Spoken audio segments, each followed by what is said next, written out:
दोस्तों नमस्कार। स्वागत है आपका हमारे इस यूट्यूब मंच पर। दोस्तों, बिहार की राजनीति में नीतीश कुमार के शपथ ग्रहण के साथ जैसे सारा विवाद खत्म हो गया हो, दरअसल ऐसा है नहीं। एक चैप्टर क्लोज हुआ है और दूसरा चैप्टर खुल गया है। और वो दूसरा चैप्टर दरअसल ये है कि भारतीय जनता पार्टी और जनता दल यूनाइटेड, जो दोनों अभी फिलहाल 85 और 89 पर दिखाई दे रहे हैं, भाजपा 4 विधायकों से भारतीय जनता पार्टी से आगे चल रही है। इन दोनों में होड़ मची हुई है कि 100 की संख्या को पहले कौन पार करता है।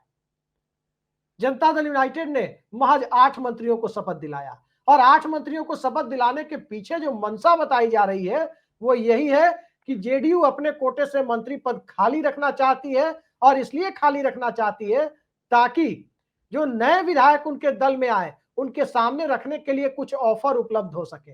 ऑफर यानी मंत्री पद उपलब्ध हो सके। तो इस वजह से जनता दल यूनाइटेड ने अपने कोटे में मंत्री पद खाली रखा, जबकि भारतीय जनता पार्टी ने 14 विधायकों को मंत्री पद दिलाकर अपना कोटा लगभग खत्म कर लिया।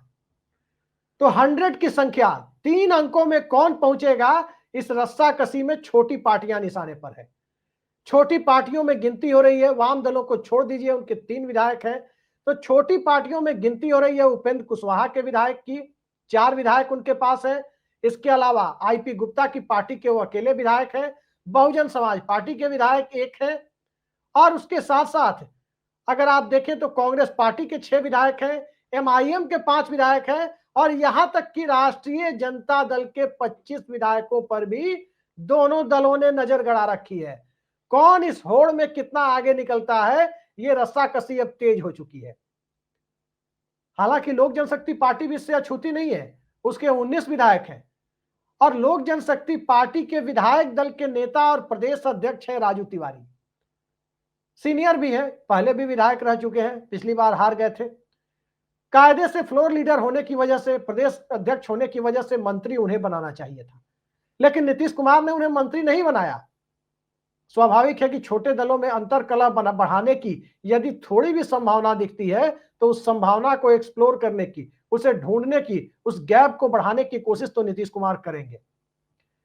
फिलहाल जो दिख रहा है उसमें जनता दल यूनाइटेड की तरफ से सबसे ज्यादा सॉफ्ट कॉर्नर दिखाया जा रहा है आरएलएम, राष्ट्रीय लोक मंच, जो उपेंद्र कुशवाहा की पार्टी है उसके ऊपर। कल से एक तस्वीर वायरल हो रही है एक ऐसे मंत्री की जिनके पास इतना भी वक्त नहीं था कि वो कुर्ता पजामा सिलवा सके, वो जीन्स और शर्ट में शपथ लेने पहुंच गए। दीपक प्रकाश उपेंद्र कुशवाहा के बेटे हैं, न तो वो विधानसभा के सदस्य हैं न ही विधान परिषद के सदस्य हैं। चर्चा बहुत तेज थी कि उपेंद्र कुशवाहा ने परिवारवाद को बढ़ावा दिया और पत्नी उनकी विधायक है, 3 और विधायक है इसके अलावा, लेकिन उन्हें वो मंत्री न बनवाकर अपने बेटे जो किसी सदन के सदस्य नहीं है उन्हें मंत्री बनवाया। लेकिन अंदर खाने जो खबरें आ रही है वो खबर दरअसल ये है कि उनके बेटे को मंत्री बनाने का काम और ये पहल खुद नीतीश कुमार ने किया है।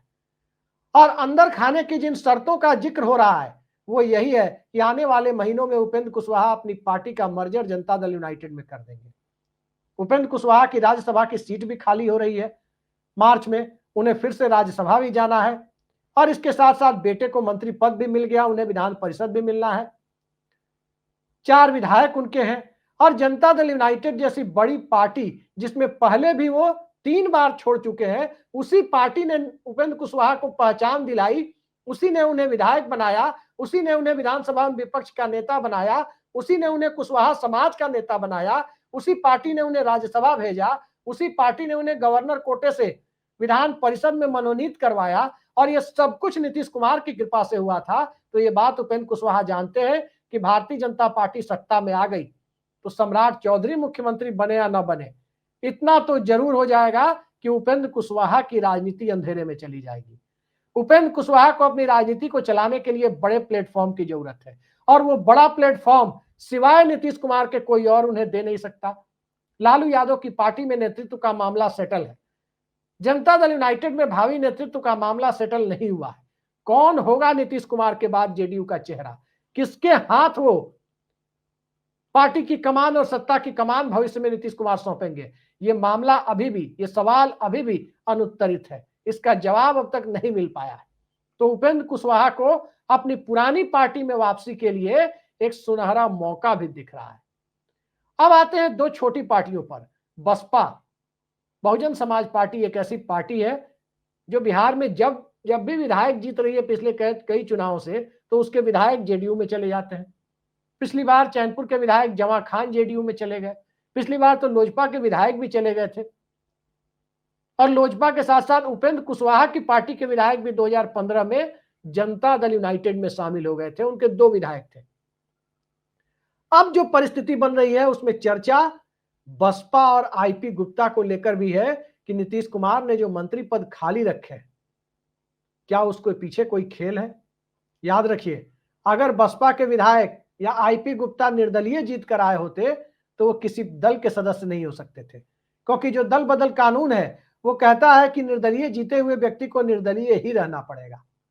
पुराने दल बदल कानून में छूट थी कि निर्दलीय जीते हुए सदस्य चाहे संसद के लिए जीते हो या विधानमंडल के लिए जीते हो, वो किसी भी दल में शामिल हो सकते थे।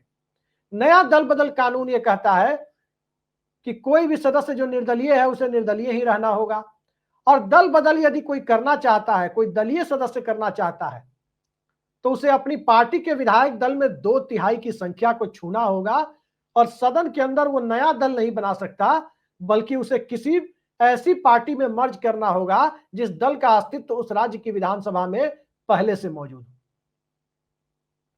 तो आईपी गुप्ता 2/3 कौन कहे, वो तो 100% है। बसपा वाले विधायक बिहार में अकेले हैं, वो भी 100% है, वो जिस पार्टी में मर्ज कर जाए। लोक जनशक्ति पार्टी का भविष्य में उसके विधायक दल का क्या होगा कोई नहीं जानता, और खबरें तो कल से यहां तक चल रही है कि राष्ट्रीय जनता दल के भी कुछ विधायक इधर उधर हो सकते हैं। यह हालांकि राष्ट्रीय जनता दल को और महागठबंधन को चुनाव में करारी हार के बावजूद पिछली बार जितने ही या उससे थोड़े ज्यादा मत मिले हैं, यानी राष्ट्रीय जनता दल का वोट बैंक इंटैक्ट है। तेजस्वी यादव एडिशनल वोट नहीं जोड़ पाए जो मुख्य विपक्षी दल से सत्ताधारी दल तक उनको ले जा सके।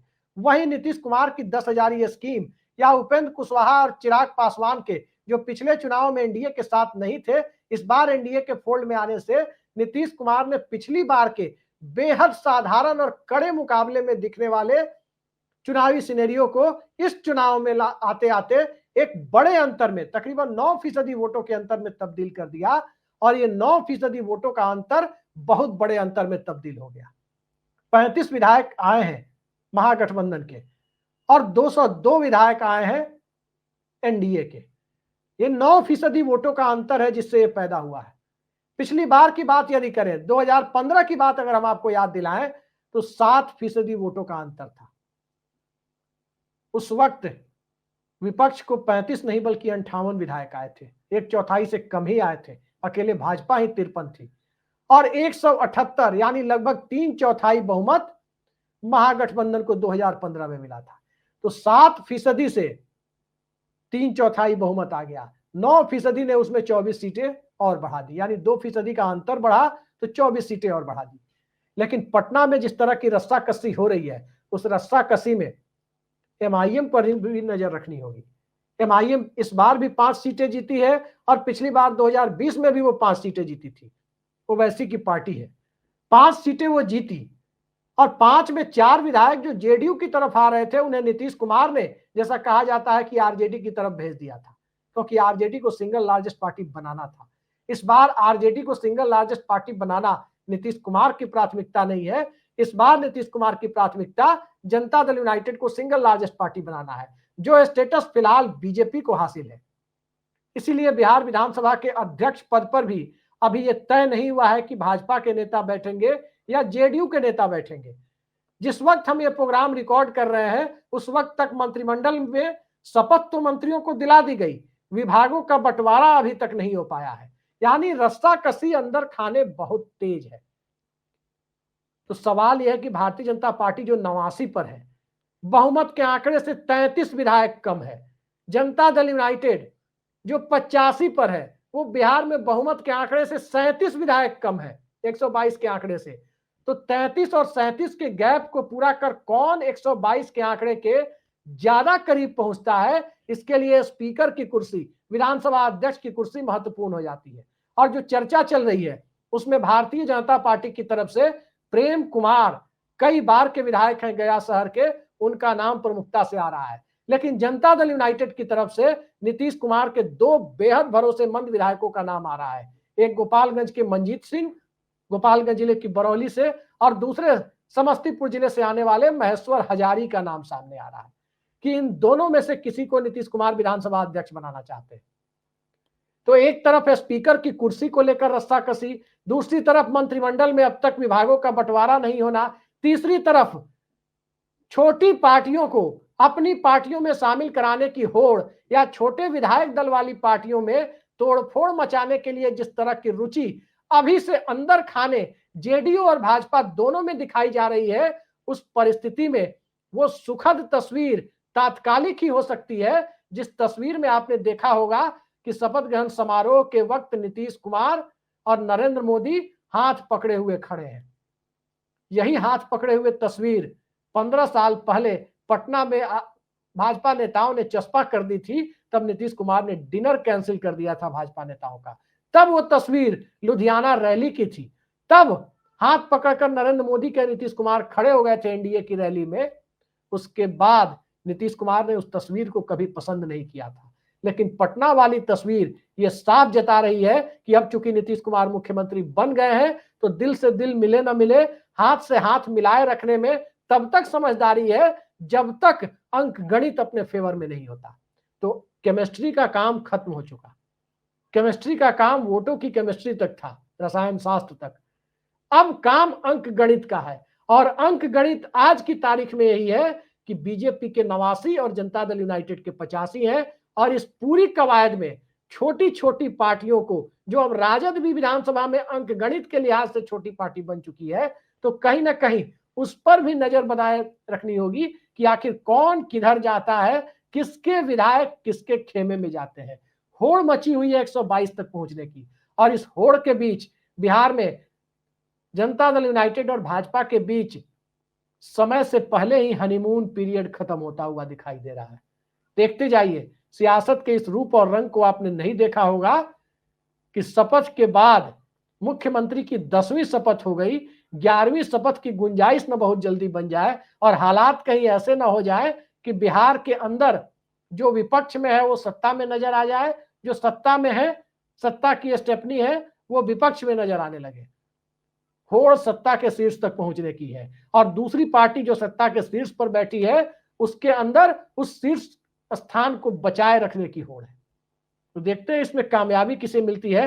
लेकिन अगले कुछ महीने बिहार विधानसभा के अंदर अंक गणित के हिसाब से, संख्या बल के हिसाब से बेहद महत्वपूर्ण होने वाले हैं, क्योंकि अंततः सदन में संख्या बल के सामने चाहे सत्ता पक्ष हो या विपक्ष हो, सबको उसी के सामने शीश झुकाना होता है। और उसी संख्या बल की लड़ाई में भारतीय जनता पार्टी जहां ऑपरेशन लोटस के लिए राजनीतिक विश्लेषकों और दलों के निशाने पर होती है, तो नीतीश कुमार अपनी उस ख्याति के लिए जाने जाते हैं कि छोटी पार्टियों को वो बिहार के अंदर जनता दल यूनाइटेड में पिछले कई चुनाव से मर्ज कराते रहे। छोटी पार्टियों से आसे छोटी संख्या वाले विधायकों की पार्टियों को, पूरे के पूरे विधायक दल को कई बार वो निगल जाते हैं, राजनीतिक तौर पर निगल जाते हैं। तो देखना है, एक तरफ जनता दल यूनाइटेड को राजनीतिक तौर पर निगलने की कोशिशों में कई सारे राजनीतिक दल पिछले 10-15 सालों से लगे हुए हैं, वहीं जनता दल यूनाइटेड अपने अस्तित्व को बचाने में लगातार कामयाब होती जा रही है। लेकिन सवाल है कि कब तक, इसी कब तक की लड़ाई भाजपा और जनता दल यूनाइटेड के बीच अंदर खाने की रस्साकसी में जो दिख नहीं रही है, हल्की हल्की दरअसल दिख रही है, वो आगे बढ़ती हुई जा रही है। तो देखते जाइए सियासत का ऊंट किस करवट बैठता है, लेकिन अगले कुछ महीने नजर बनाए रखनी होगी। आज के लिए इतना ही, नमस्कार।